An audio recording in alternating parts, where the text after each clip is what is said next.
Assalamualaikum warahmatullahi wabarakatuh.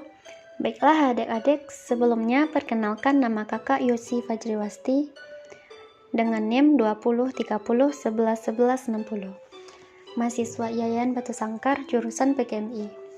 Baiklah, di sini kakak akan menceritakan dongeng Timun Mas. Dan inilah ceritanya.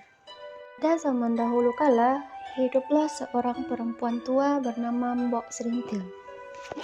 Dia hidup sebatang kara, tidak punya keluarga. Setiap hari, dia mencari kayu bakar di hutan untuk dijual ke pasar. Uangnya hanya cukup untuk makan sehari-hari, namun bagi Mbok Serintil itu sudah lebih dari cukup, karena dia hidup seorang diri. Mbok Serintil sering kelelahan, karena umurnya yang sudah tua. Siang itu, Mbok Serintil melepas lelah di sebuah batu besar, di tengah hutan sambil melamun.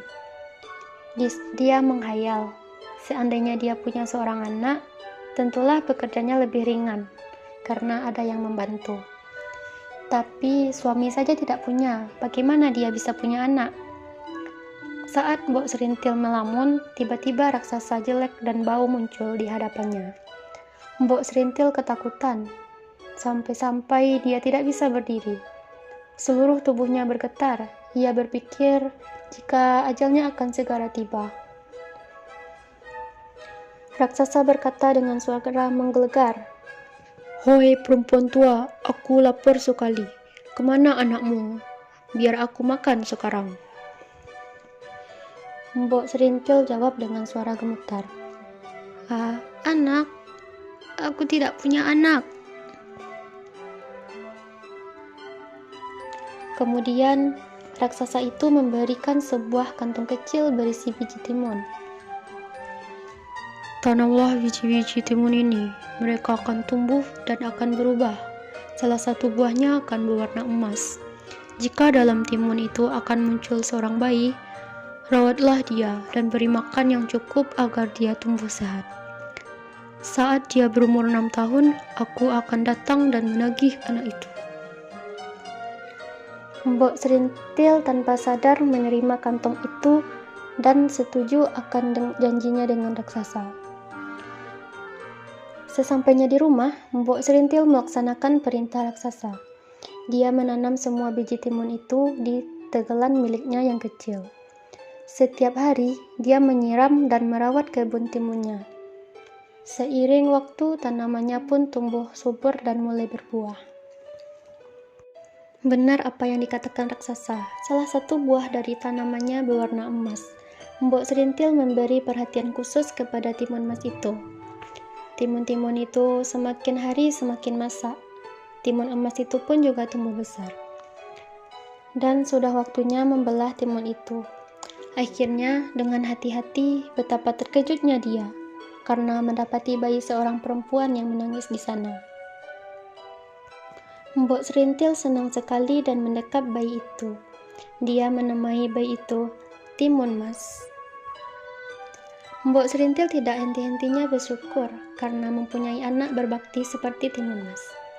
Namun, jika ia teringat janjinya dengan raksasa, ia menjadi sedih karena sebentar lagi usia Timun Mas hampir 6 tahun. Dan tak disangka-sangka, raksasa itu pun datang. Untung pada saat itu Timun Mas sedang pergi ke pasar. Raksasa berkata, "Mana anakku nenek tua? Aku sudah tidak sabar ingin memakannya." Mbok Serintil berusaha menenangkan raksasa itu, lalu berkata, "Hei raksasa, Timun Mas masih kecil, belumlah enak dagingnya, datanglah 2 tahun lagi." Dan raksasa itu pun setuju. Suatu malam, sang nenek bermimpi. Dalam mimpinya, ada seorang petapa yang menyuruh Timun Mas datang ke atas gunung. Mbok Serintil menceritakan semuanya pada Timun Mas tentang janjinya dengan raksasa. Mbok Serintil menyuruh Timun Mas pergi ke tempat petapa itu berada. Timun Mas yang penurut langsung menemukan rumah petapa itu dan menceritakan semuanya.